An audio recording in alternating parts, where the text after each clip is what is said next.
इस समय हम ऋषिकेश कर्णप्रयाग रेलवे प्रोजेक्ट की प्रोग्रेस को दिखा रहे हैं। यहाँ सुरंगों के अंदर का काम बड़ी तेजी से किया जा रहा है। यहाँ आप देख सकते हैं कि किस तरीके से मेम्ब्रेन डाली जा रही है और यहाँ इन्वर्ट लाइनिंग चल रही है। आप सोच रहे होंगे ये क्या टेक्निकल बातें कर रहा हूँ मैं, और इन्वर्ट लाइनिंग क्या होती है, इन सब पर बातचीत करने के लिए इंचार्ज है, इस साइट के इंचार्ज हमारे साथ मौजूद हैं। आइए सीधा उन्हीं से बात करते हैं। कवि काप्ता जी, कवि जी, अगर यहाँ की बात करें क्या हो रहा है? सर ये हमारा पास सर अब सर इन्वर्ट का जो रिइंफोर्समेंट है सर, जो हम पास इन्वर्ट का रिइंफोर्समेंट बांध रहे हैं हम लोग, जो हमारा फर्स्ट स्टेप रहता है सर। जैसे हम लोग आप देख रहे होंगे सर नीचे की इसमें पीवीसी मेम्ब्रेन लगा हुआ है सर, ये हमारा पानी के लिए रहता है, आपको हमने वहाँ कहा था। ये ओवर में भी रहता है, वैसे हमारे इन्वर्ट में भी आपका पीवीसी मेम्ब्रेन रहता है। उसके बाद हम लोग सेकेंड स्टेप रहता है सर, ये हमारा इन्वर्ट लाइनिंग बनता है। जैसे इस चीज़ को हमारा कंप्लीट हुआ था,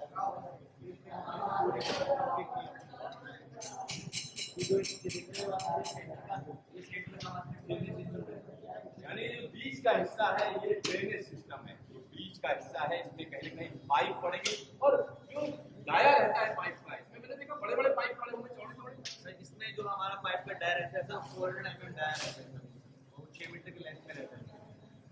और यहाँ पर जो मेम्ब्रेन लगाई जा रही है वो किस तरीके से खास है?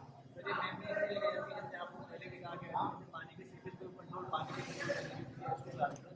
अगर बाई चांस कभी पानी ज़्यादा आ गया तो उससे इसलिए सर हम लोग को सर ये यहाँ पे इन्वर्ट में से पहली बार सर जो H2 क्लास है, सिर्फ H2 क्लास में ही सर इन्वर्ट में हमारे को सर मेम्ब्रेन दिया गया है यहाँ पे।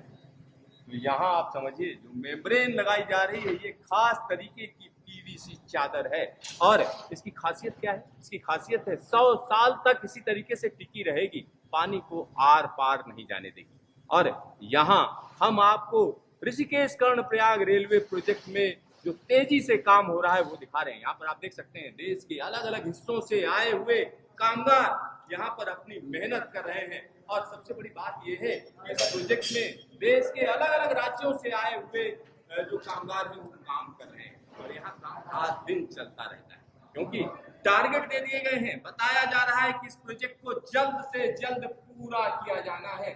और इस टनल को आप देखिए, इस टनल का जो व्यू है वो अपने आप में बहुत कुछ कह रहा है और बता रहा है कि किस तरीके से उत्तराखंड में भारतीय रेलवे की ट्रेनें धड़धड़ाती हुई चलेंगी, और इसी जगह से चलेंगी, क्योंकि इस प्रोजेक्ट की अगर हम बात करें तो टनल्स के अंदर से 100 kmph की रफ्तार से ट्रेनों को चलाया जाना है। तो यहाँ एक एक चीज का ध्यान रखा जाता है। जो यहाँ मटेरियल आता है उसकी जो क्वालिटी है वो कैसे चेक की जाती है? सर वो हमारे पास जो हमारी लैब है सर, वो जो हमारी जो थर्ड पार्टी रहती है सर, रुड़की में रहती है सर, तो उसकी सर टेस्टिंग की जाती है। टेस्टिंग से जो हमारी जो स्ट्रेंथ रहती है सर, जैसे पास होती है फिर तब हम लोग उसको से यूज़ करते हैं। तो यहाँ जिस इलाके में यह काम हो रहा है वो भूकंप के लिहाज से काफी संवेदनशील है, इसलिए क्वालिटी पर खास ध्यान रखा गया है। और सबसे बड़ी बात यह है कि जब यहाँ पर ट्रेन चलेगी तो निश्चित तौर पर एक बड़ा विकास इस इलाके में होगा। Siddharth news station, Rishikesh Karnaprayag railway project, tunnel number 1।